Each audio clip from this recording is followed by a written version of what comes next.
All right, Shabbat Shalom. Shabbat Shalom. Shabbat Shalom. Yes. We're here by the tender mercies and the wonderful, magnificent, benevolent grace of our Most High Yah. And if it wasn't for the Messiah being so gracious towards us and becoming a living sacrifice, where would we be? Truth. I tell you where we'd be. We wouldn't be. Wouldn't be at all. We would have no hope. No hope. And without Yah. Oh, yeah. Yes. Bound and exalted. And because Jesus, Yahshua HaMashiach, Yes. had such great love for us, he laid it all down, put it all on the line. And I tell you, what a day that's going to be when we actually get to lay our eyes on our Messiah. What a day that's going to be, huh? Is that not going to be a beautiful day? What? Now that right there will be the true family reunion. Amen. That will be the true family reunion. All praises to the Most High Yah. Hallelujah. All praises to the Most High Yah. We are here in the land of the living. This morning on Patreon, I posted quite a few things, especially some old vintage pictures. A lot of people, you know, when you tell them the story about how corn used to be 16 foot tall, that was hard for them to believe until they saw that picture. Yeah. So they got pictures like that, pictures of the humble beginnings and how we were progressing. And mind you, back then, we weren't even getting, what, $3,000, $4,000 a month max, if that most? Yeah. If that much. There's only a few of us on the job. Yeah, that was it. Yeah. And mom and dad Dowell, you know, retirement, Social Security. Matter of fact, they wasn't even collecting Social Security. They was not collecting Social Security. Matter of fact, we just only, we had very little money. Mm-hmm. But as the course would have it over the years, but managed it very well. You know how we did that? We lived simple. We didn't live above our means. And I mean simple. You'd have called us. You remember the Beverly Hillbillies before they got to Beverly Hills? That's us. Uh-huh. And we were happy to.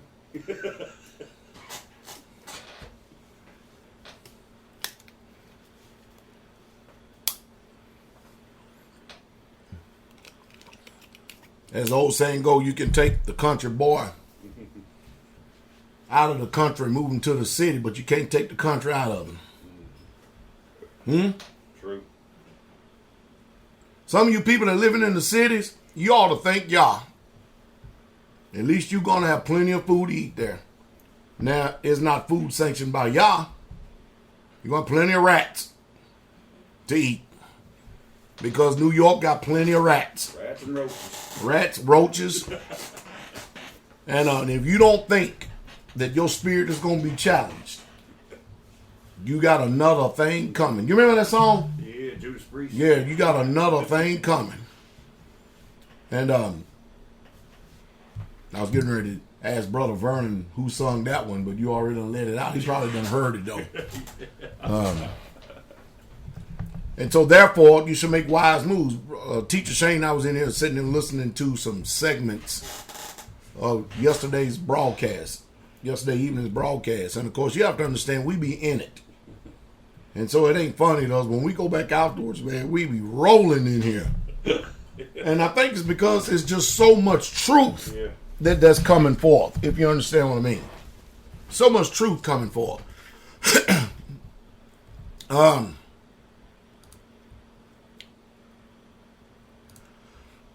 We're going to talk about a few things going on in the country. I want y'all to hear something from South Dakota's governor. This may be a place we ought to consider moving. If they think like this. The way she thinks, it sounds like she lives in the South. South Dakota. governor criticizes Americans for giving up liberties for a little bit of security. Shout out to South Dakota governor. While avoiding a state stay-at-home order. Let's hear what she have to say. All right. I believe in our freedoms and liberties. What I've seen across the country is so many people give up their liberties for just a little bit of security, and they don't have to do that. Now, if a leader... I got to stop for a second, because most of you, that's like talking French. What she just got finished saying, even though she is making 100% sense. You never give up your liberties and freedoms for trade off of government security. You never do that. And she just talking right. And most of you've gotten to the mindset that if the government just leave me alone, the government ain't gonna never leave you alone. Now, am I anti-government? No, I'm anti-terrorist. I'm anti-enemies, foreign and domestic. But let me start. I don't even want to break in, but try it again. I believe in our freedoms and liberties. What I've seen across the country is so many people give up their liberties for just a little bit of security, and they don't have to do that. Now, if a leader will take too much power in a time of crisis, that is how we lose our country. So I've felt like I've had to use every single opportunity to talk about why we slow things down. We make decisions based on science and facts, and make sure that we're not letting emotion grab a hold of the situation. Did you see Laura Ingraham trying to go ahead and shout her down and get her up out of there? But the situation.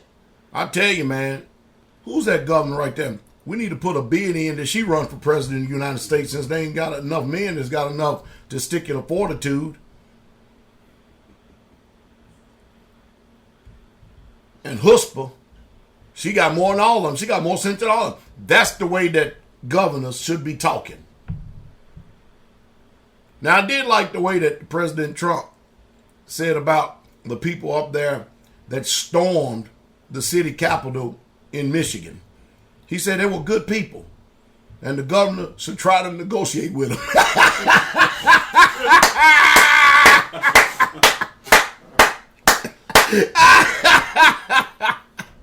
Woo-wee! Boy, I tell you what, man, is that not amazing? And people, you know, you heard what that cat called Downhorn said. Your pastor is nothing but an internet gangster. How did I become an internet gangster? Sitting out here in the country. Yeah. You and your cartel. Cartel. My cartel. Displaying guns. So what's wrong? I'm not displaying guns. They sitting on the shelf. And one's hanging on the wall. They just happen to be where they're hanging at. What's wrong with that? You go on YouTube and you see thousands of channels that they give you gun classes. Yeah. They got an arsenal. That's Americans. They got an arsenal up in there. If you don't have one of these, which is the modern day sword, you are in transgression of what the word says. Mm-hmm. Totally. You are in 100% transgression. Well, I don't believe that way.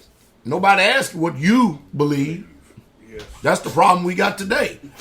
Is we're too busy trying to replace the word of Yah with our own vain opinion rather than lining up with the word and being obedient to the word.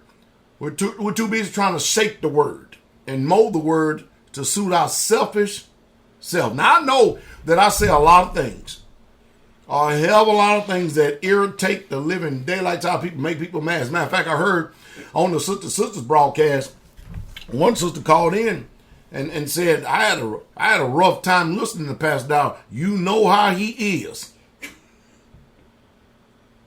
Now, you know how he talk. But then she found herself, she may go away, right back there again. Yep. Right back there again. You know the reason why? I call it the spirit of truth. Yeah. How do you people know that the prophets and the apostles didn't have the same behavior that I display? How do you know that? You don't know that, do you? So you're going to condemn. I know that Paul had it. Paul, man, he was dealing with, all types of uprisings in the assemblies. And he had to tell one of them, if you don't think, they say that his bodily presence is weak and his letters are weighty. You know what Paul said? Don't you think that I won't be that same way when I see you face to face? Now, you are reading translation. Yeah. You hearing that? You are reading translation. These men mean business. Moses and them was killing their own people. What kind of man you gotta be? You gotta be a warrior. To take a knife or a sword and put it to somebody, put it through someone. That's a very uncomfortable thought to have. And especially your own brother. Man. People need to start considering your ways. Y'all's ways are not unequal. Our ways are unequal. I remember one time they were rebuilding the temple. And they kept sending these people to trouble Israel. To trouble the work. And Nehemiah said, I'll tell you what we're going to do about all this. Ezra, all of them. Now this is what we're going to do. We're going to work with a weapon in one hand and a hammer in the other. That don't sound like your passive Christianity today, do it? Huh? Man, Christianity is just, Satan has used that thing to mess people's minds up so bad. Well, Kabir sharpened his pencil and ran the numbers. He did. And he was just blown away about what we could be at economically in 10 years if we had everybody on board. But, people are too selfish to do that, though. You'll get a few, and we'll be there, but we won't be there the way that we should be. Because the whole idea is for us to gain independence. Yes. And you can't do that when you got people who have their own. You notice that every single dream and ambition that some of you have, even after being reared in this, all genders towards you. What myself and the saints that began straightway, what we all had in common was a total 100% unselfish, unrelenting, motivated spirit of Yah. And that's where we are today. And some of you have been able to benefit off of our unselfishness. Mm-hmm. Very well said. Very well said. And so what about you? Can somebody benefit off of you being unselfish? See, that's why the book says that we are an ungrateful and an unthankful and an unholy generation. Yes. Huh? Ain't that the way the book says it? Let me cover a few things here just for a second before we move on.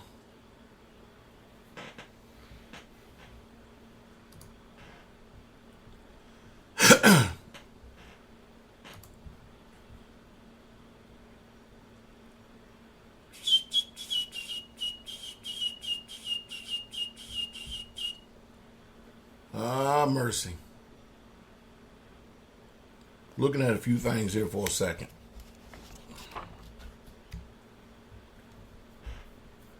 Man, I was there. Do you ever do that sometime? You're looking at something and then you pass right over it. Yeah. And then you go back and look again and say, man, I just got finished looking there. Where was it at? You ever do that? Oh, yeah. You sure? Oh, so yeah. It ain't just, okay, good. I feel better. I don't feel like some motor skills or something is diminishing that bad. Yeah, I understand that one. Yes. Start in Leviticus chapter 20. Let's read verse 22 through 26. Shabbat shalom, everybody. Everybody doing all right? Glory to the King. It's good to see y'all. Good to see every one of y'all. Hope that we're coming in well. Yeah, how we coming in? How are we coming in? That's very important. Are y'all able to hear us well? Yep, we're good. Go ahead, teach. Ye shall therefore keep all my statutes. Some of them, All. just the ones that I like. All. But I'm a cherry picker, teacher, and I like certain things, and these other things I don't like. So, all. all of his statutes. Every single one of them. All of them. Every single one of them. That means you don't get to cherry pick anything that has been prescribed. We ought to keep them because we are obedient Israelites. Read on. And all my judgments. And all his judgments. Read on. And do them. You know, think about this. Remember the Sabbath day.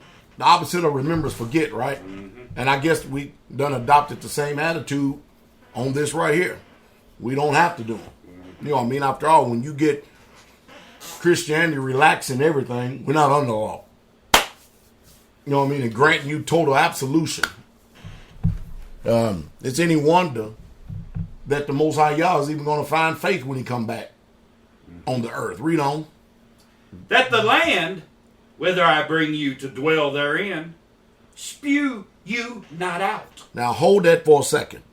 All right? Hold that 1 second. All right? Because we're going to go over to something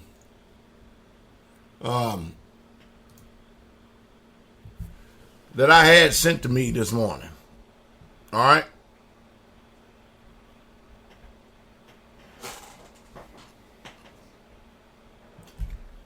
And let's go to Jeremiah chapter 23.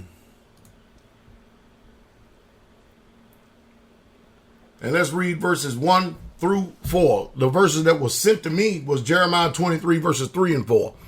And what we're going to do is we're going to put this thing to the test. All right? We're going to put it to the test, and then we're going right back to Leviticus 20. Read on, teach.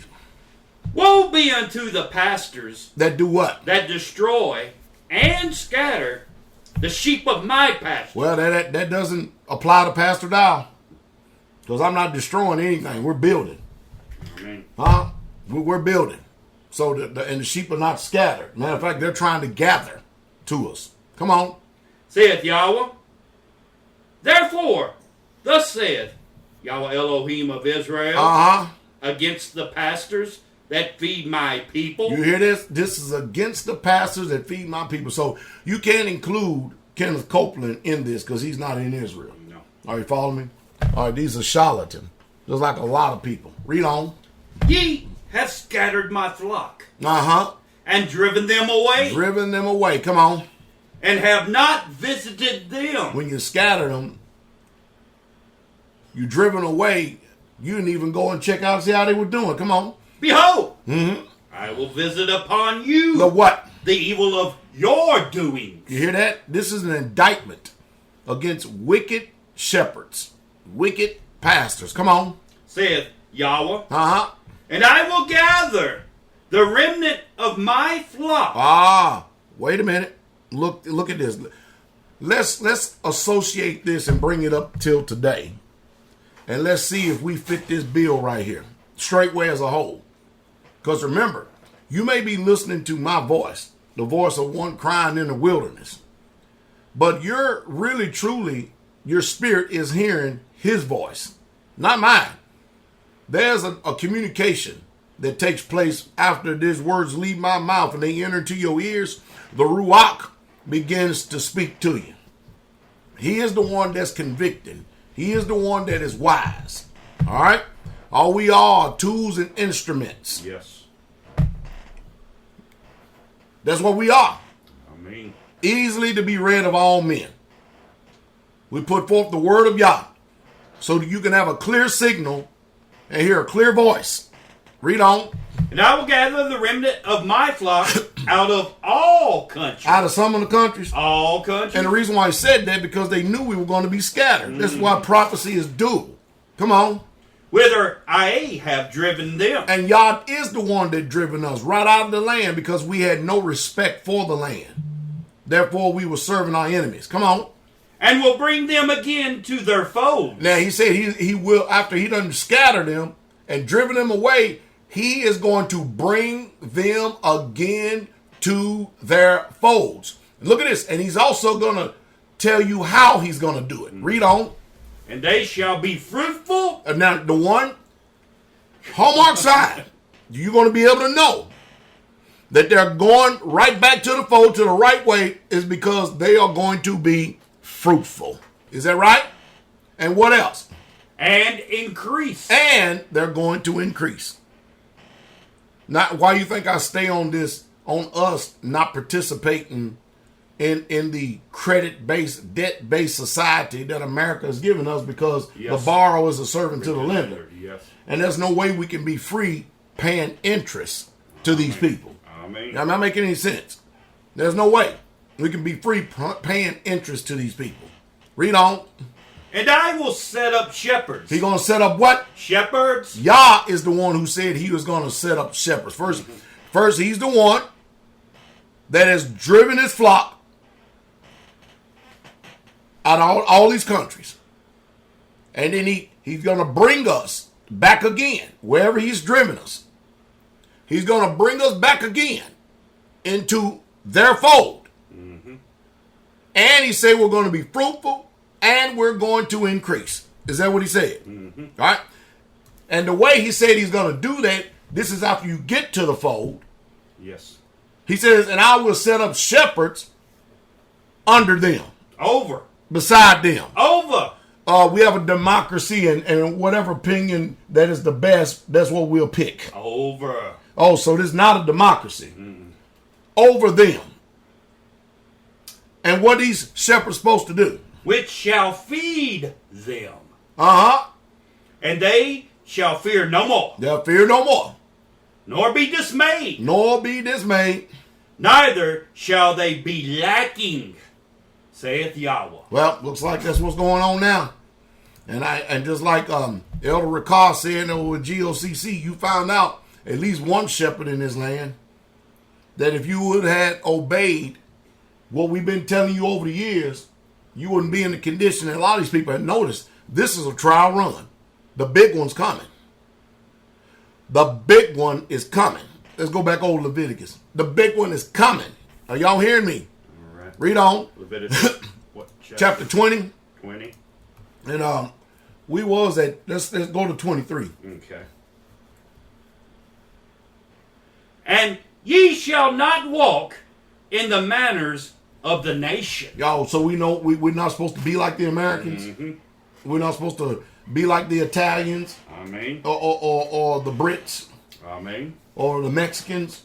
Or the Canadians. Yep. You know, we're not supposed, we're supposed to be like ourselves, right? Yes. According to what's laid out, right? So we should not walk after the manners. That means their customs, their traditions, their religions, their styles, nothing like that. Nothing, because everybody has ever come to the Most High Yah this way, the straight way. Only thing we've ever learned is the ways of the heathen. Mm-hmm. And so he says, you don't walk after the manners of the nation. Read on. Which I cast out before you. But some of you got second guesses and stuff because some of your family is the heathen nations. Mm-hmm. Part of the heathen nation. They ain't thinking about trying to divorce themselves from the traditions and the ideologies and theologies that has been given to them that they can't even fathom letting go of. Come on. For they committed all these things, and therefore I abhorred them. Now that word abhor is a unique word. Mm-hmm. That is a very unique word. And I'm sure that many of you, in the pridefulness of your spirit, is not going to like it. Because the Most High Yah is basically saying that his opinion and his attitude of these nations is that they give him a sick feeling. He is grieved. He is literally low. He loathes them. They are an abhorrence. That is the Most High Yah's opinion of these nations. And that means your family too, if they're not keeping obedience to Yah. I know it's a troubling thought. It's a troubling thought. Come on. But I have said unto you, ye shall inherit their land, We're going to inherit their land. Come on. and I will give it unto you to possess it, Come on.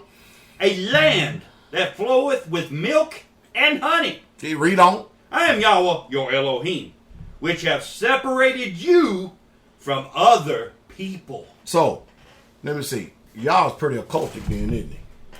I mean, if you're going to separate us from other people, you know what I mean? What's the first thing a lot of your natural family say? They're going to get you out there in the middle of nowhere. Whoa, well, I mean, it's better than be out there in the middle of somewhere, though, isn't it? I mean, his whole agenda, way back from the beginning, was to separate us from the other people. Yes. Period. Period. And look what else he says.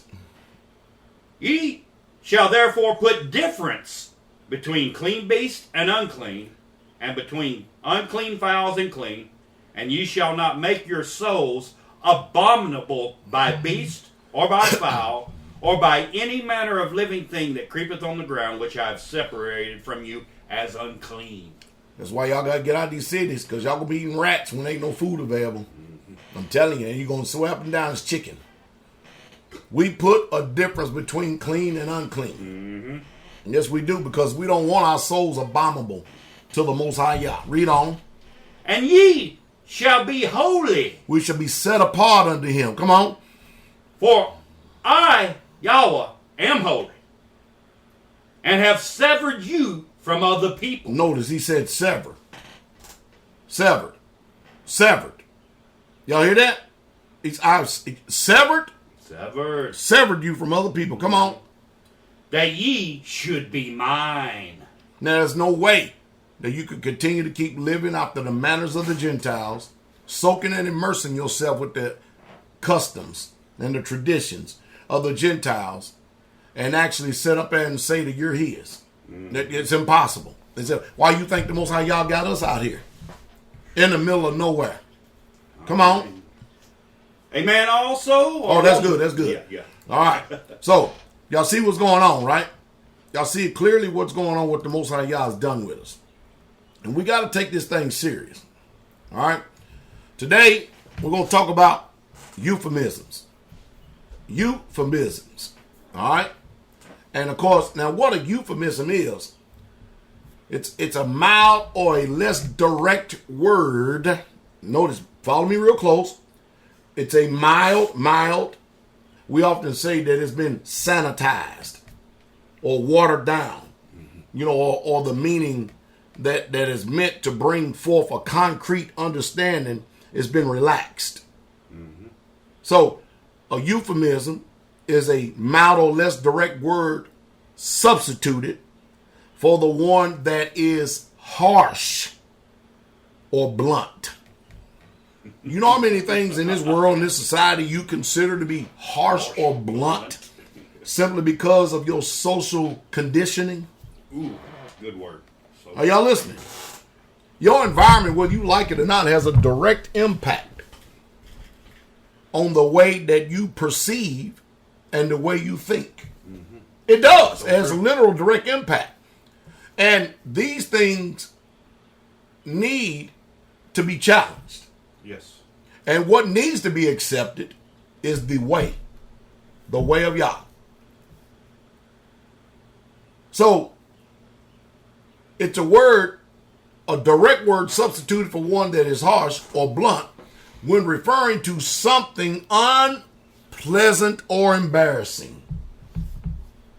Now, how can the word be unpleasant or embarrassing and meaning you're afraid to even speak the word? Think about that. In other words, when you speak, when you talk, or if you have to say something to someone concerning y'all's ways, it's easier for you to compromise, which I don't ask you to do. You shouldn't do. And say phrases, say words that are socially acceptable to this modern day culture that we find ourselves in. Sometimes when you're speaking, it's almost like you're on pins and needles because you're trying to find words that won't offend the minds of the trained and shaped people in this matrix. Mm-hmm. I'll use matrix since people are like that. You know what I mean? They're used to Relate to that. A euphemism is also the act or an example. And the first definition I gave you, it came from the actual, believe it or not, the Oxford English Dictionary. The next one is coming from the American Heritage Dictionary. It's an act or an example of substituting a mild, indirect, vague term for one considered harsh, blunt, or offensive. In other words, we live in a religious cultural world which practice hiding the real meanings of the word. And because they have practiced hiding the real meanings of the word, that's the reason why today we can't think like Yah. Mm-hmm. Because in hiding the real meaning of the word, they have relaxed, they have euphemized the Bible through translation. This is making sense. So the translators decided to dress down the scriptures to make them more agreeable to the English society, because they considered Hebrews to be barbaric. You can read that over in 1 Corinthians. All right? And one of these examples, go to Ecclesiastes chapter 2, verse 8. There in the New Testament. And you remember I did a newsletter on this.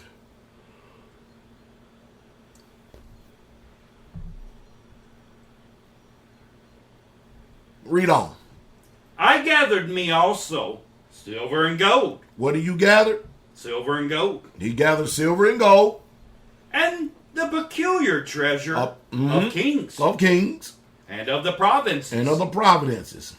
I get me men singers. So Solomon was amassing everything in the world that he thought that would bring him some type of lasting joy, peace, and contentment. Mm-hmm. Is that right? Everything that the flesh could lust after, he was getting it all. Yes. Is that right?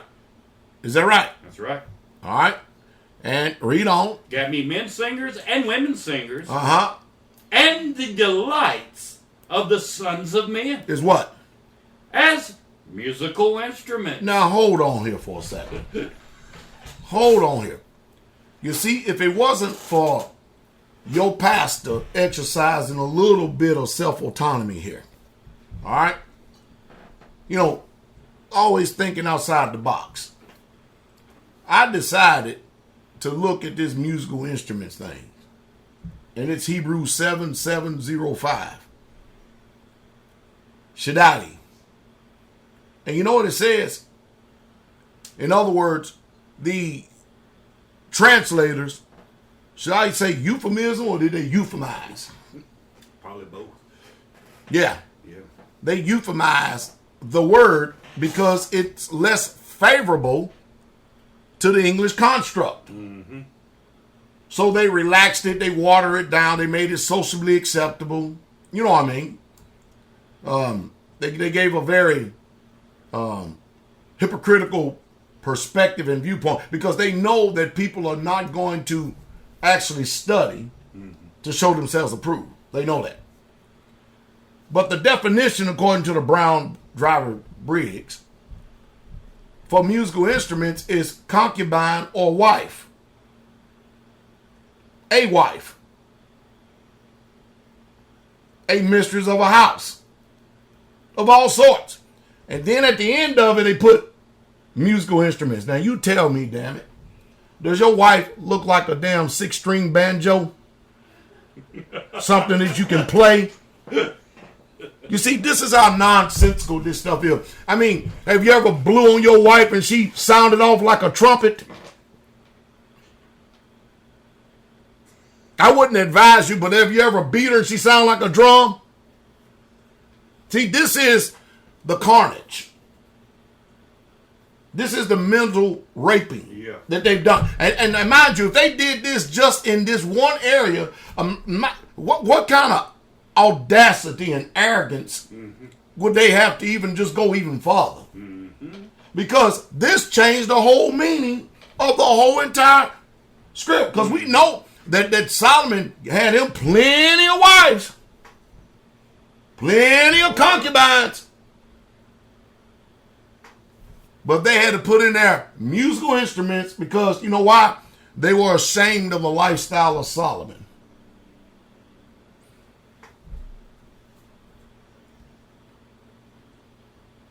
And Solomon was wise, right?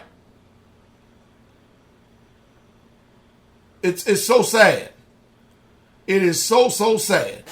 See, the translation should read, "And I gather me also silver and gold, and the peculiar treasure of kings, and of the providences, and I got me men singers, and women singers, and the delights of the sons of men are wives and concubines, and that of all sorts."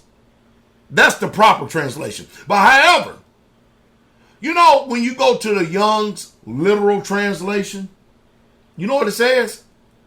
"And female singers for myself, and the delights of sons of men, a concubine and concubines, and women sing." And that's something. It says, "And women singers, and the luxuries of the sons of man, a wife and wives." They just totally just threw out women altogether. Yep. Just all together. And then you wonder why that this society is hinging on that nasty agenda of homosexuality. That is a euphemism. Does that make sense? That is a euphemism. Go to Song of Solomon, chapter 7, verse 13. Song of Solomon, chapter 7. Song of Solomon. We'll give y'all just a few seconds to get there. What I call for 13, teacher? Yes.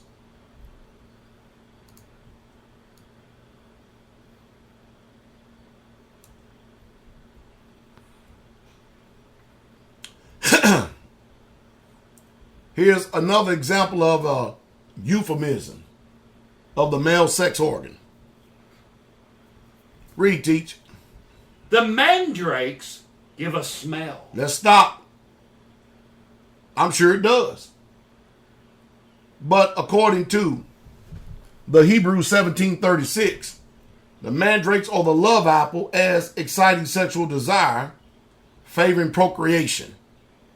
In other words, what does that mean? It's talking about the male sex organ. It's talking about the penis. Gives a smell. Read on. "And at our gates are all manner of pleasant fruits, There you go. Come on. new and old, which I have laid up for thee, O my beloved." Song of Solomon, the Playboy book of the Bible. You see, people may talk like this privately, but definitely not in the open because we have to put on a certain veneer. So we got to euphemize the scripture. We got to, make it be more socially acceptable.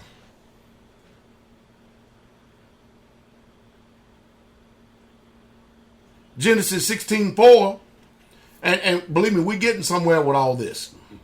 We definitely getting somewhere. You know we are.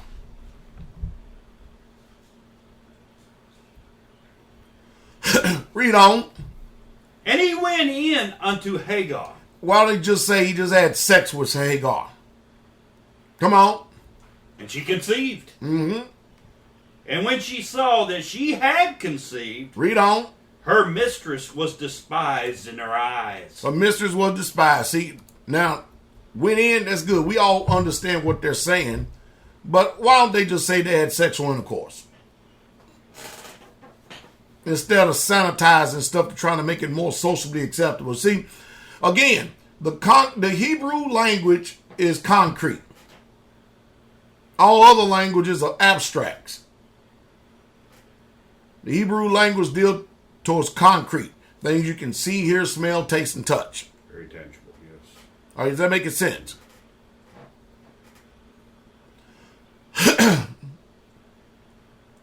Deuteronomy 25, verse 11. And isn't it not amazing to you how open the scriptures are concerning sex? Concerning male and female anatomy?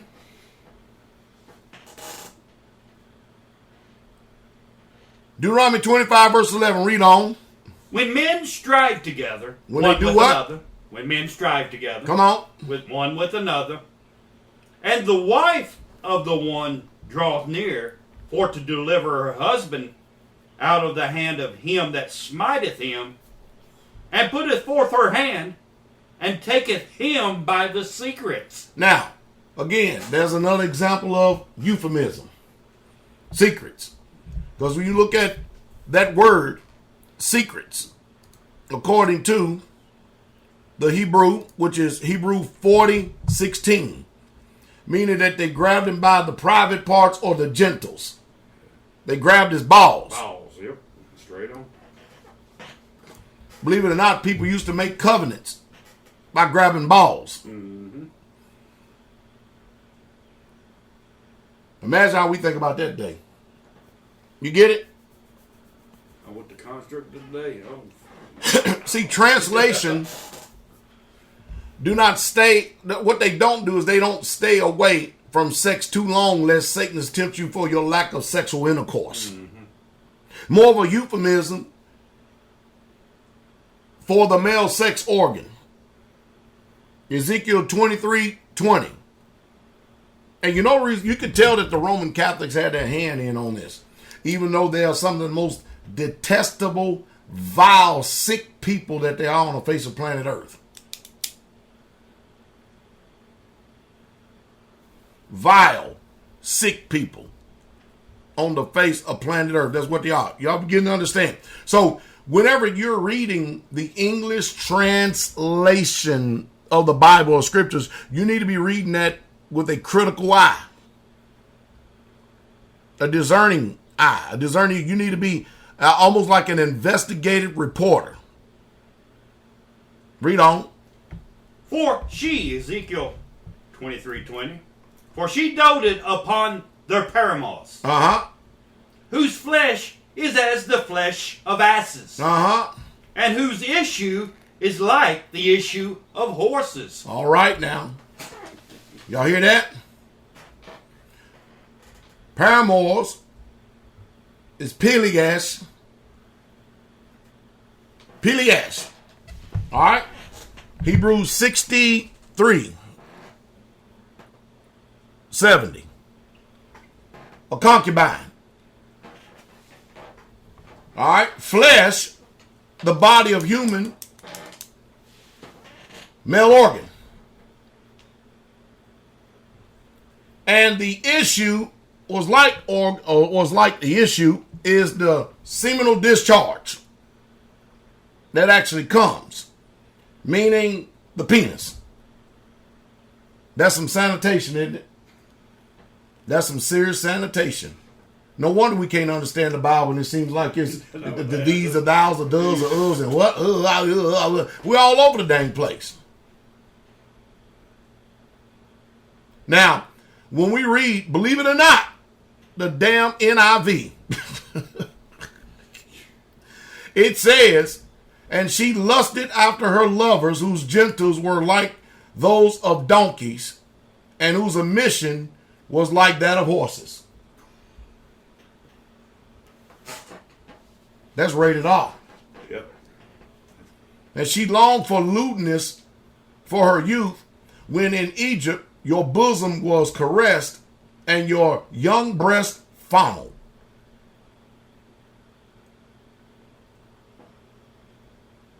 And they got many other translations that say the same thing.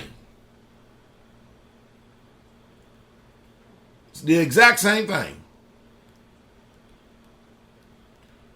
She, in context of that, is Samaria and Jerusalem, Aholah and Aholah, which are Israel and Judah, lusted on their concubines whose genitals were like that of donkeys, and whose semen was like that of horses. Now, that's real talk. And that's real translation without mixture. Y'all see where I'm going with all this? Y'all see where I'm going with all this? All right? The word vulgar simply means common. Basically, the language of the common people was considered vulgar because it didn't come from a high-born status. How'd I do on that one? You see, this is a false religious system that's been created. A false morality, a false set of self-righteousness, which they are offended by. But yet, this is one of the most unclean religions and countries that there are in the world. Mm-hmm. We are the septic tank and the cesspool of defilement that is going out defiling the whole world, America. Mm-hmm. We're leading the way. So if they're saying that the word common is vulgar, then Yahshua, they considered him to be a vulgar man. Because in Mark 12:37, David therefore himself called him master, and whence then is he his son, and the common people heard him gladly. We got some issues there then, don't we? So we need to really, truly, and that's the reason why our cadence and our language always sounds so different here at Straightway. Because when we're talking and when we're speaking definitely outside of the box of the religious order and the way that our religious mindsets have been shaped and fashioned. Mm-hmm. All right, we're in school today, basically.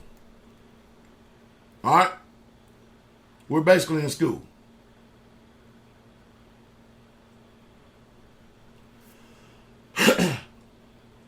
First Samuel 25:22. Read that.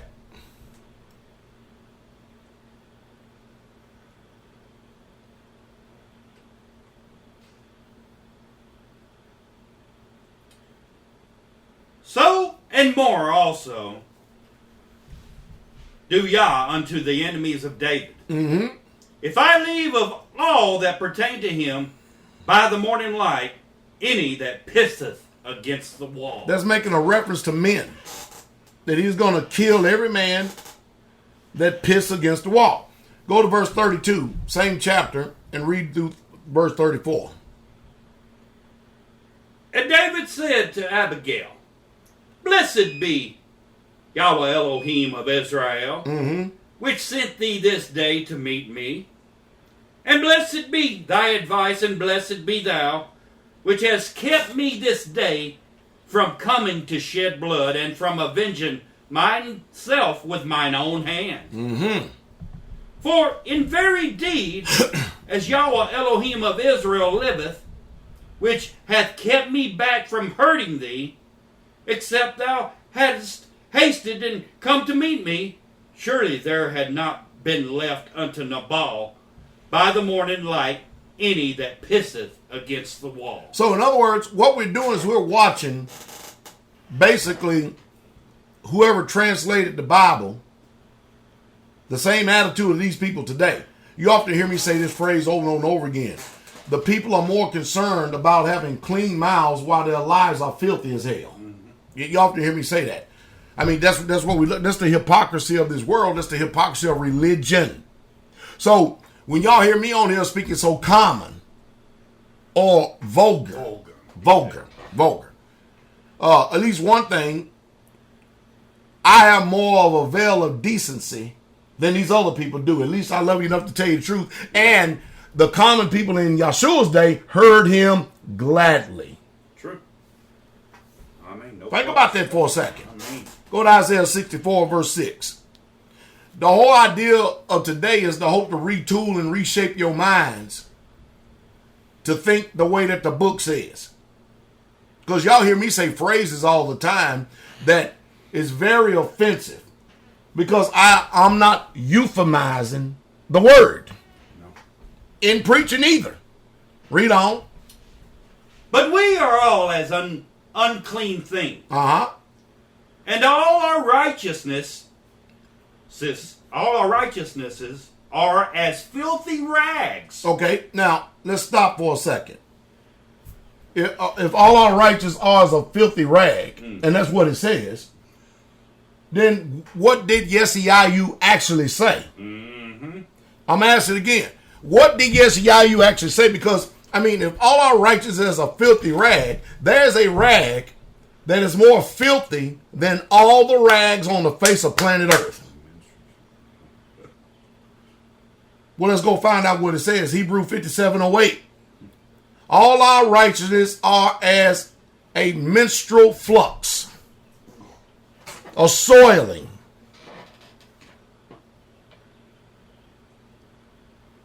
You get that?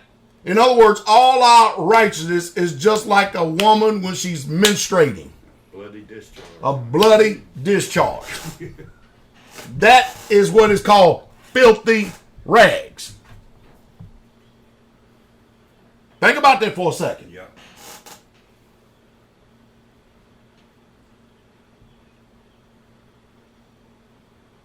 See what I mean? It sure does bring a hell of a lot more.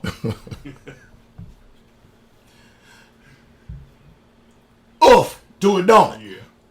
Translation: all of our righteous doings are like Kotex used up. Or pads. Now, that's bringing concrete, hard-hitting. Oh, yeah. Hey, now what? Is this too much for your high-born mind? That's vulgar. You get that? Yeah, it is pretty damn vulgar. With emphasis added. Yeah. With emphasis added. Yeah. That's the reason why when people hear the word today, they have little to none conviction because everything's been euphemized. Euphemisms. These people have learned how to use euphemisms to sanitize the word, to relax the word, to take away the power of the word, and that's why people ain't convicted to turn away from their wicked ways and turn away from their sins. Am I making any sense? Am I making any sense whatsoever at all? See, what really needs to happen is people need to wake the hell up. Yes. And come out of this damn religious stupor that we find ourselves in. This making sense? All right, let's go this route. This is a word I don't ever use. Bad language. Now, I think I covered this some time ago. Yes. We're going to cover this again, though. Long time ago I covered this. But we're going to go bad language. You see, there are many today that would corrupt the word of Yah by disguising it behind a veil of decency. You know, after all, Yah's got problems. Yeah. He don't mean what he's saying, say what he mean. He needs our modern day English help to help him out and understand it. Yeah. I mean, because after all, he's a vulgar, low-born, common Messiah.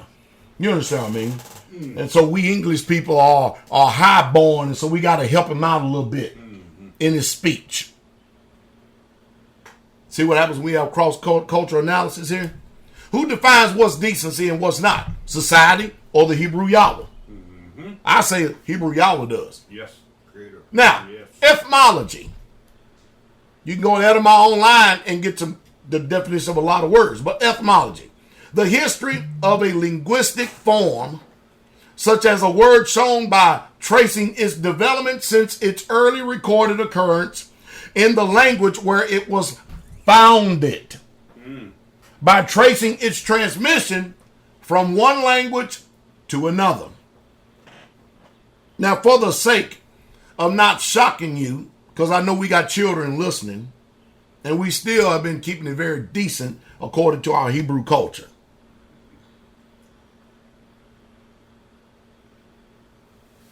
And I don't want you to have a religious heart attack. We're gonna call this word the FK word, and it's got two other letters in between. See, now the use of this word was first recorded in 1503 from the old German freaking, effing, Yeah. I'm sanitizing, Yeah. meaning to strike or to penetrate. It was not viewed as a bad word. As a matter of fact, quite the opposite is true. It was a good word once. Now, because it's been euphemized, does that mean we no longer use this word no more? We don't use it because it has become a bad word, even though the etymology of this word in itself say there's nothing bad. So guess what? I tell my shies I don't want to ever hear you saying it. That's because I'm the head of my house. Amen. But you cannot condemn nobody for saying that they have vulgar language because something done graduated from its original uses and been degraded. Yes. Because of where we're at today. It to those who have understanding, you'll look like a fool, a religious fool. You know how many times you deal with people, you hear people talking and they trying to sound intelligent, but they really sound as stupid as hell? Yes. That's what you'll look like to those that are informed. Mm-hmm. Modern history. Do y'all remember Scarlett O'Hara in Gone with the Wind? Well, she was allowed to show 2 inches of her toes, of her shoes, from under her dress. More was considered indecent. Sound like the House of Prayer, didn't it? Yeah. Had a discussion one time with Mother Mulberry about why come people don't wear sandals or flip-flops? Well, our brothers would lust after women's feet. So you're going to go ahead and who made this rule? That people can't, they got to wear closed-toe shoes because some mentally insane, demonically inspired person will sit there and lust after somebody's toes. Let me tell you something, all feet don't look good. Matter of fact, the majority of feet don't look good. Why you think they're on the bottom of your body? Yeah. Good mercy me. I said, we got problems. we got some serious problems. Yeah. Because it's Hebrew culture that Yahshua wore sandals. Yes. Was it not? Amen. Most of the people walk around barefooted. Yeah.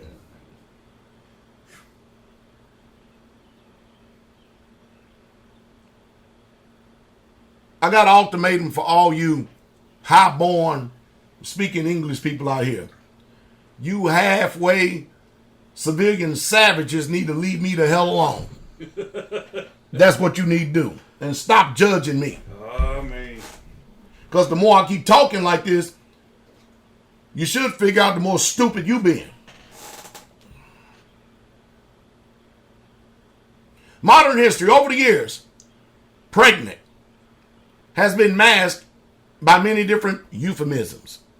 Among them, a woman could be referred to as being in the family way or with child. I'm still hearing this in the early 70s. Victorians vaguely mentioned that she was in an interesting condition.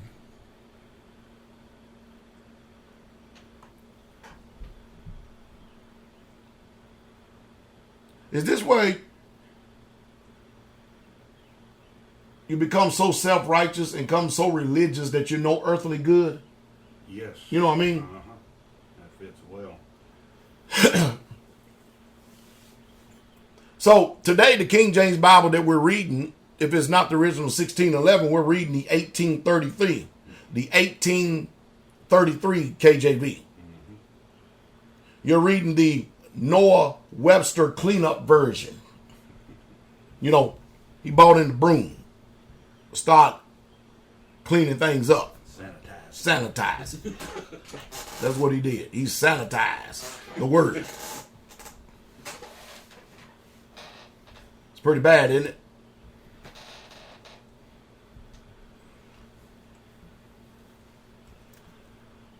John Floro's 1598 Italian English Dictionary, A World of Words. Listen to this. Modern history. In the Victorian era, women were not allowed to have legs. How in the hell they walked in?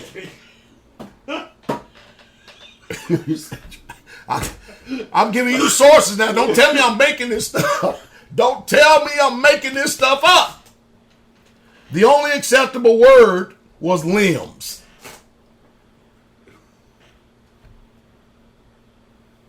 See, Hebrew, Yeah. he's the vine, we are the branches. And even that caused awkwardness and concentration. Women kept their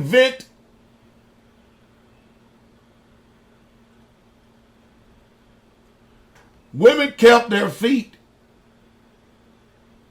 I'm trying to see what women kept their feet carefully covered.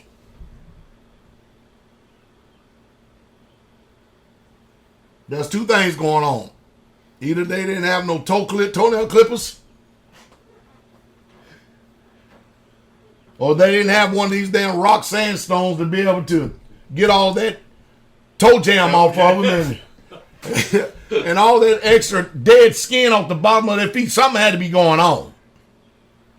But you see how things evolve, and that doesn't mean because it's evolved for the best either. Yes. It depends on what lenses and what eyes you're looking through. Yes.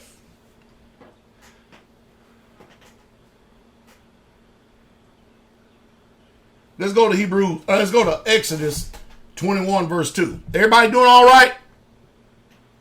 At least one thing I know our minds is staying active.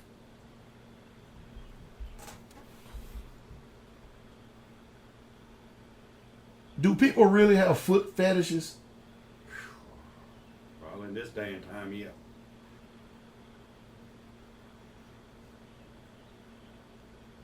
I don't even like looking at my own damn feet. Well, definitely, I don't mind. Keep talking. Everybody say they doing all right. I'm glad y'all are, because boy, this is rough today. This is rough. Torah, sexual needs of a servant. Exodus 21:2, read all the way to verse 4. If thou buy an Hebrew servant, 6 years he shall serve, and in the 7th he shall go out free for nothing. If he came in by himself, he shall go out by himself.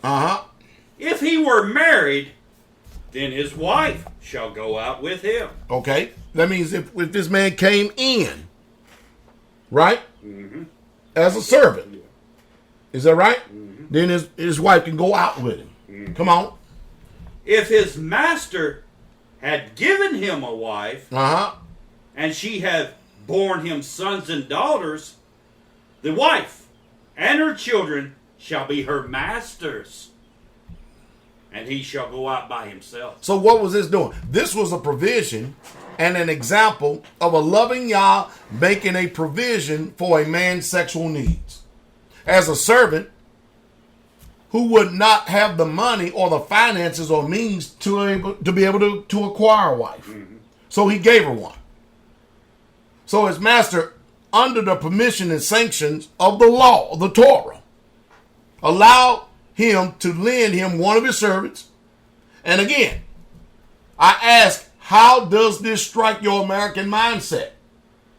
You probably call it prostitution, mm-hmm. or whoredoms or fornication or whatever, but it's written right here in the law. Mm-hmm. It's clearly stated right here in the law of Yahweh. That this man had a servant, he could give his woman to it, but the seed, even though it's the man, it belongs to the one who he's indentured to. So who's right? You or Yahweh? Mm-hmm. So contrary to popular opinion, this was not even adultery. True. Why? It's a law. Mm-hmm. So as long as there's a headship, we can clearly see from this passage, not all non-husbands and non-wife sexual relationships are sinful, i.e. concubines. it has to be under the sanction and guise of this. I just had a sister out on the west coast out there whose mother passed away. And she has nowhere to go. Nowhere to go. And one of the brothers who has since moved from the west coast out here, he asked Elder Doug if it's okay if she moves in with him and his family. Now, we call it moving in, but the truth is, she is actually coming up under his authority. Yes. She's actually making herself available. She's actually under his authority. She belongs to him, but not in the sexual sense. She's indenturing herself to him. Why? Now she has headship. You see, we try to dress it up today. We try to do it. We don't want to do it the Bible way. We only want to think the Bible way. If you understand what I mean. And let's go one step further. If he had desire to take her for a wife, he could. True. But if he didn't want her at all, he could turn around and give it to his son if he had a son of age. What I'm getting to is this, is that here's someone that is in a position to be able to perform what the Torah is saying. And if he so chooses, let's say if a man wanted to come and all of a sudden he fell on hard times, all right, and he needed to serve this man in order to pay off his debts. Are you following me? And he ended up, and then the brother ended up giving the woman that came from the West Coast that came into his house, giving it to this man that's come in. Yes. And they have children. According to the Torah, the children belongs to the man who allowed her to come in. Now, I mean, you got problems with that, don't you? Now, the truth is, I don't know nobody today in this day in society as a man is going to want to keep a man back from his own children or seed. We just letting you know exactly what the book says. Do you love this truth? Are you in love with this truth? Are you still in love with Yah? Is he your all in all? Do you still want to sing songs of Zion to him? Do you still want to praise him? Because I promise you one thing, he don't think the way you think. His ways are higher than our ways, and his thoughts are higher than our thoughts, and they are clearly defined in Torah. So she's covered, whether you like it or not. True. Nobody asked you for your opinion. And this is why we sound crazy in this generation, because we're talking to a bunch of people who have a high-born, sanitized mindset. Now, I'm using high-born in a negative and derogatory way. Yeah. I'm not giving any credence or any sanction or any approval whatsoever at all for it. I think, if anything, just reverse. What you consider to be vulgar, I think the mindset of today is vulgar. Yes. I think the way people comprehend today is very vulgar. I think it's illiterate from a biblical sense. Is that all right? Yes. It just don't make no sense. It literally just don't make no sense. Go to 1 Kings chapter 1, verses 1 through 4, teacher. Everybody all right? Now, I know that you can call this, what's one of the highest levels of English in college? That's where we at today. We're in the highest Hebraic level of the etymology of words.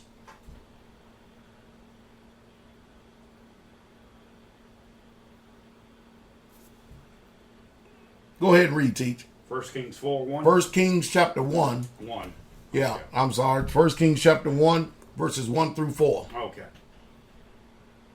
Now, King David was old and stricken in years, Uh-huh. and they covered him with clothes.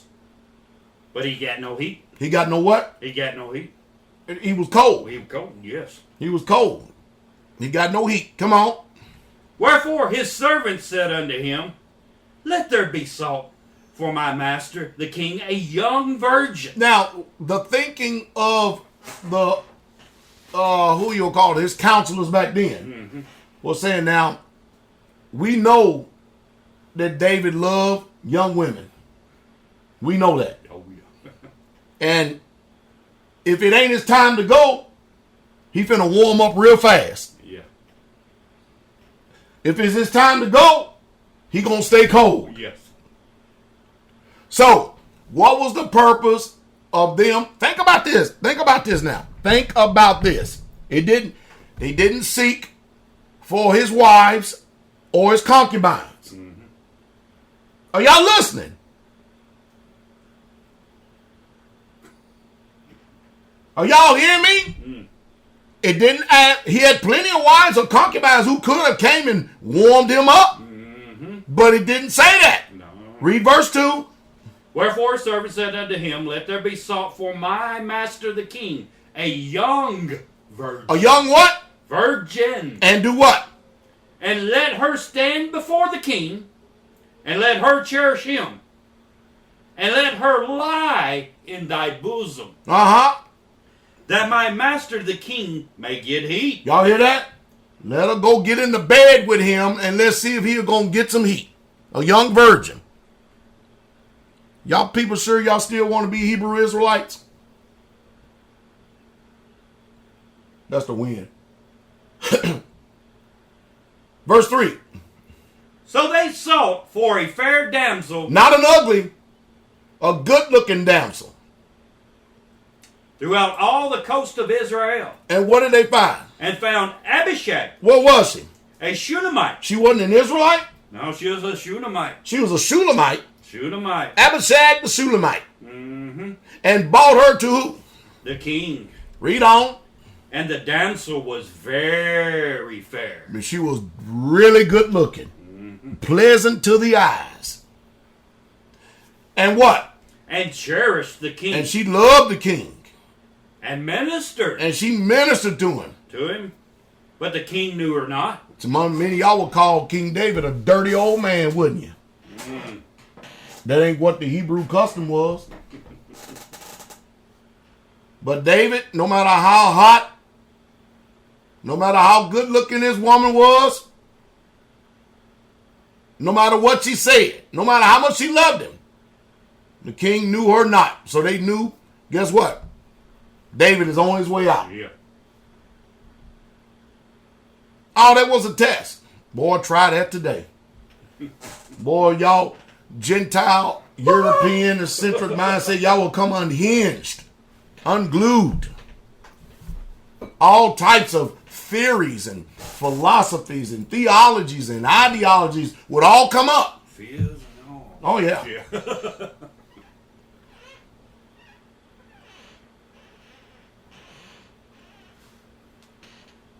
2 Samuel, chapter 6, verse 20 through 23. Everybody all right? Everybody still all right?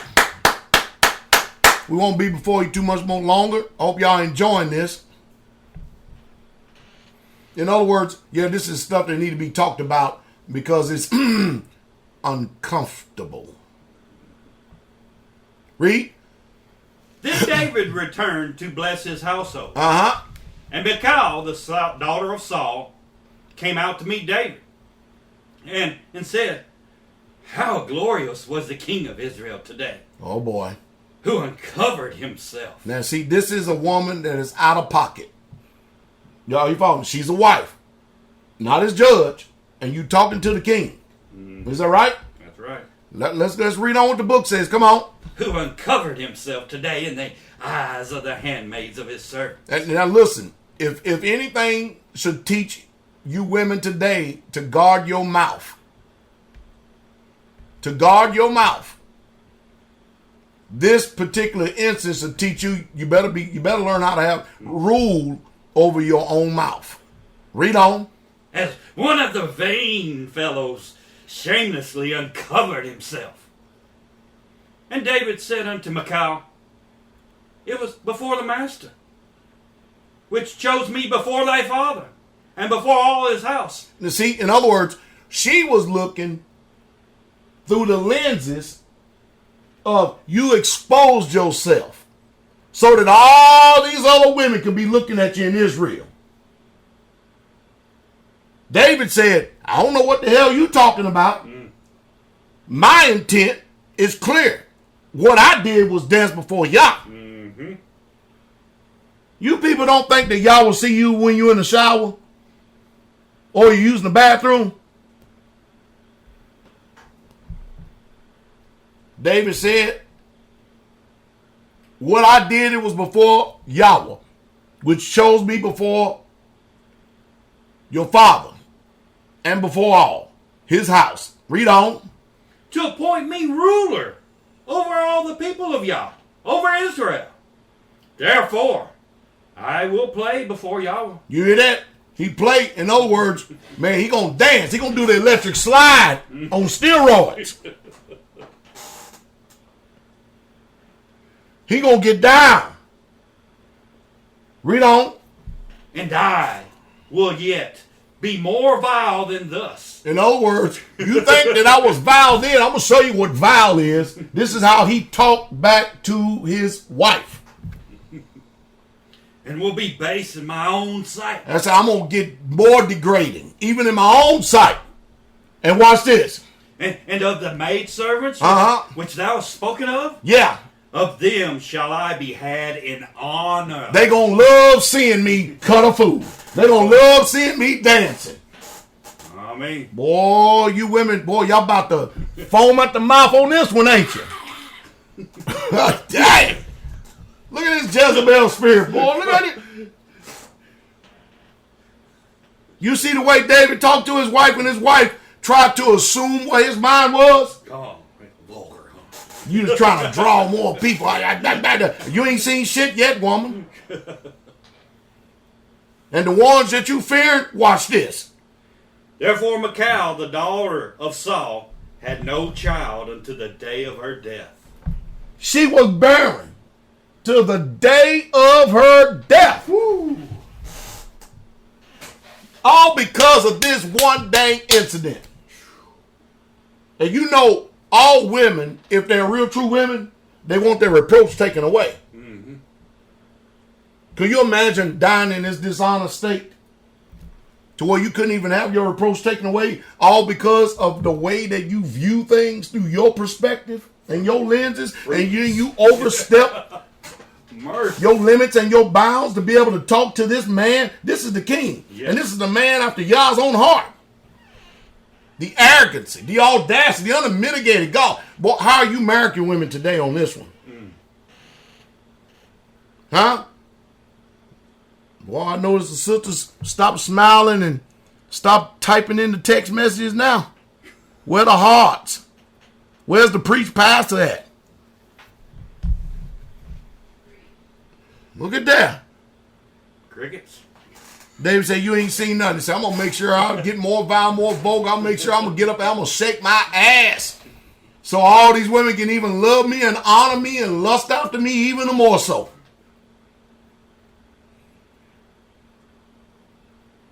That's the unadulterated word, unsanitized. Non-euphemized. Not euphemized. And there's no euphemisms added. In other words, see, all the women in Israel want to know the way that they should behave, how they should think, how they should talk. If you go read the book, you can find all these instances. Yes. How you can stay in your role and stay in your place and don't overstep your damn bounds. Yeah, be in safety, always. Well, y'all didn't approve it. It's written. Yeah. It was enough to make it in the book. Oh, yeah.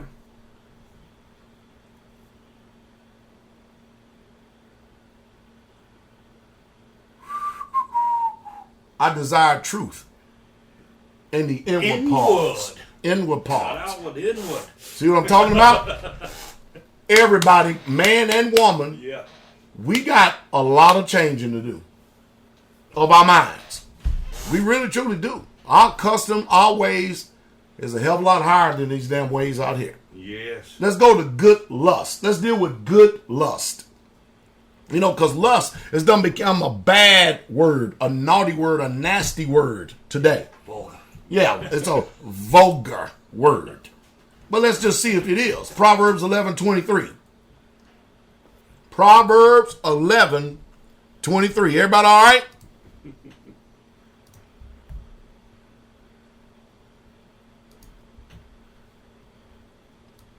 Let's roll with it. Come on. The desire of The desire. Now, the word desire in the Hebrew, according to Brown Drivers Briggs or Strong's, Hebrew 8378, desire is wish, longings of one's heart, lust, appetite. Are you following me? Thing desired, an object desired. Read on, teach. the desire of the righteous Is what? is only good. But the expectation of the wicked is what? is wrath. Ah, there you go. See, that's when it's good lust. That's when it's good lust.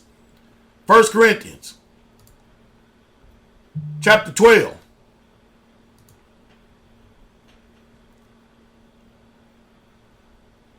Verse 31.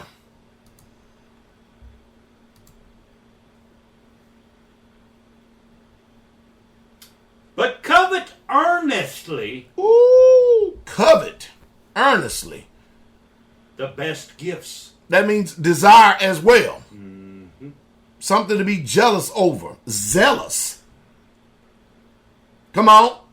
And yet shall I unto you a more excellent way. You hear that? You'll be more excellent in the way if you covet earnestly the best gift. Yeah. Is that right? 1 Timothy chapter 3. Verse 1. This is a true saying. If a man desire That means after he coveted after the what? the office of a bishop, Yep. he desireth A what? a good A work. good work. A good work. A good work. Everybody all right? All right. Is everybody all right? Everybody did good? Glory to the King.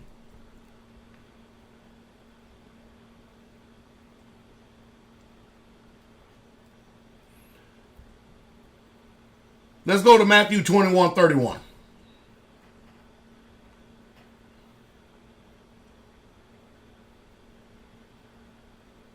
And verse 32. Whether of them twain did the will of his father? They say unto him, the first. Jesus saith unto them, Verily I say unto you, that the publicans and harlots go in the kingdom of Yah before you. Wait. The publicans and the who? Harlots. The whores are going to go into the kingdom of Yah before some of you. Isn't that something? Come on. For John came unto you in the way of righteousness, and you believed him not. But the publicans and the harlots believed him. Whoa. See the reason why they're going into the kingdom? Mm-hmm. Because they believed. They believed more than you righteous people. And that's something. Mm-hmm. So the publican and the harlots believed him, and ye, when ye had seen it, repented not afterward. whoo, come on. That you might believe him. That's the reason why they're going into the kingdom. Because over in Hebrews 11:31, Rahab the harlot is included in the faith chapter. Mm-hmm. What a list to be in. Huh? What a list to be in. So I hope I said something today to be able to get you to comprehend, to understand the reason why Pastor Dowell's speech and language is a hell of a lot different than these modern day preachers. Because when I preach, when I teach, I don't sanitize the word. Mm-hmm. Is that making sense? Mm-hmm. I don't make the word socially acceptable. Either you have the ears to hear or you don't. You'll know, because no matter which way you go, you'll be able to judge your own fruit. if it's from Yah or not. So we got to get out of, I don't like the way he talked. I don't like the way he said it. I don't like the way, or no, nobody asked you about what you like. Did you hear what I said? Nobody asked what you like. I tell you what, I bet John the Baptist was considered a vile man in the day. Because the way the translation is written, I don't think that he talked like that. I think that he said something with some force in order to get his head chopped off. Cut. You better believe it. How do I know that? Because that's the way Elijah talked. That's the way that the prophets talk. I mean, we have got to really, truly listen. Listen to those who have rule over you. If I'm a laborer that's worthy of his hire, I don't have to tell you. You know it. You know it. And Brother Luke, I got your offer, man. I appreciate it, man. Sure do appreciate it. Appreciate real money. Sure do. Thank you very much. I know you're not listening.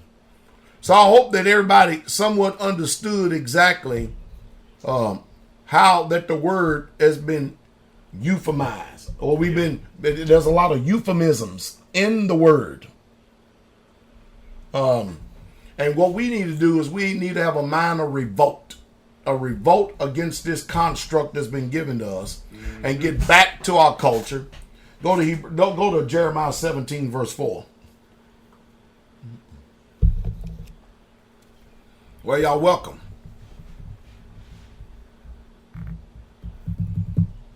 Just want to let you know, Brother Lucas got your offering, and I got your letter too, man. Appreciate it.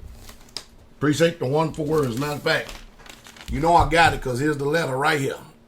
2 pages. And I receive all your offerings, and usually I'll receive a letter in the mail here coming up pretty soon. It usually takes me a little while to answer. So we usually get back to you. But however, if you want me to get back to you super duper fast, whenever you send mail, send me your email address, write your email address in that, and then we can get back to you a hell of a lot more, because the truth is, I don't like the United States Postal Service. I know we have to use it. Yeah. But I hate having to turn around and give them 50 cents for a stamp when I can just go ahead and use email. yes. If y'all understand what I mean. That's my revolt. Does that make sense? Hallelujah.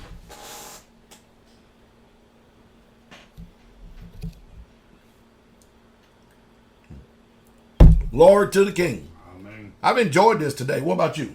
Oh yes. Just a little bit. Yes. And guess what? I didn't have to holler and scream. That's one reason why I enjoyed it. Yeah. Man. Glory to the King. Amen. Read that Jeremiah 17 verse 4.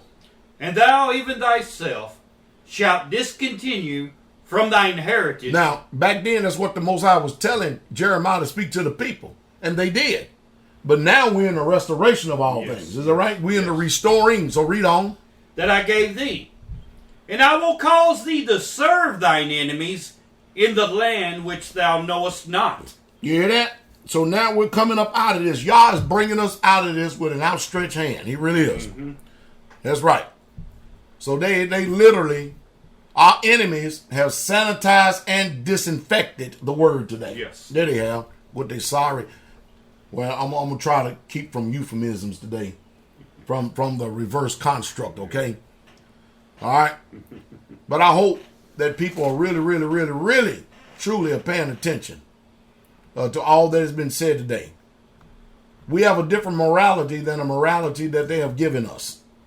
We have a different way of lifestyle. We have a total different construct. Yes. And the only way you're going to know who you are as a people is you're going to have to, not only as we give these teachings out, because actually, believe it or not, let me see, when did I do this teaching? Actually, I did this teaching about 2-3 years ago. I went over this teaching 2-3 years ago. And that's the notes that I was actually using. So, I hope everybody's encouraged. I truly, truly do. hopefully we'll be back in the tabernacle. Maybe next Shabbat we'll see. I know one thing, myself and the brethren, we got to do some practice. Mm-hmm. We ain't did no music practice. Believe it or not, bands, they practice all the time. Is that right? All the time. Because believe it or not, even though they're your songs, you forget them. I mean, I used to be able to play all these songs on the bass. I can only play one or two now. Now I'm sure if I play around with it some, I can probably pick it back up. It'll come back in my mind. But I don't hardly play the bass no more, even though that's my favorite musical instrument. I love the bass far above the guitar.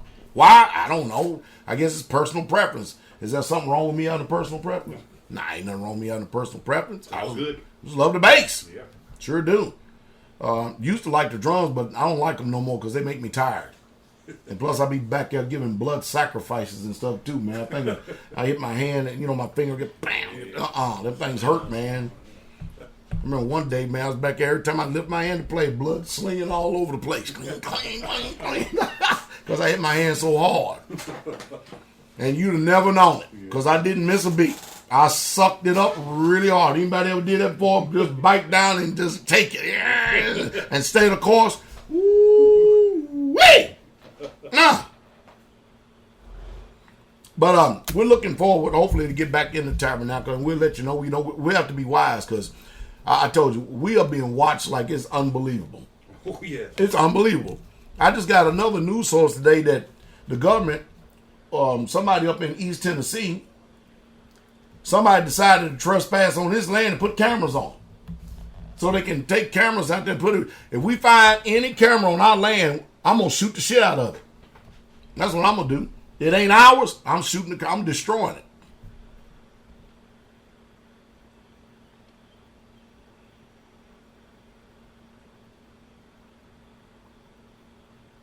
I'm with you, Brother Gideon. I love my Kimber 45. It's a custom match Pro 2, 22 years old. I love it a hell of a lot over all my Glocks, but I carry the Glocks. One reason is because they have a lot lighter. But man, I cannot find. I don't. That my Kimber is just. It's a competition grade 45. It's a custom match too. I love that thing. Love it. Love it. Love it. More than any handgun I've ever had. Well, it's a man stopper too, boy. Hallelujah. Anyway, Israel. Hey, we bless y'all all. And mind you, become proactive over there on Patreon. Start commenting. I need to know that you're there. Become proactive over there so that we can have a community of our own over there. And I realize that y'all are watching the videos. I can see it. But become proactive, okay? Hallelujah. Anyway, thank y'all for all your prayers, all your support, all your letters, and the offerings and the stuff that you send. We do appreciate every single one of it. It does not go unnoticed. I want y'all to stay encouraged while we're here in this dang COVID-19 so-called crisis. Don't get me wrong. I still believe that there's a legit disease, but I think that they're overstretching. Yes. I think they're overstepping. I think there's an agenda. I think there's something going on, and I don't like it. So I'm watching all these leprechauns out here. I promise you, I'm watching every single one of them. All right? So I bless y'all.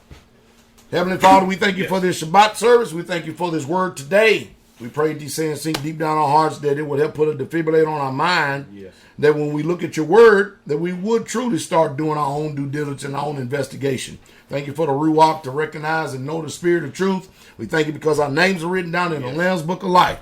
We love you, Yah. Thank you, Jesus, for the blood. Shabbat Shalom, Israel. King coming.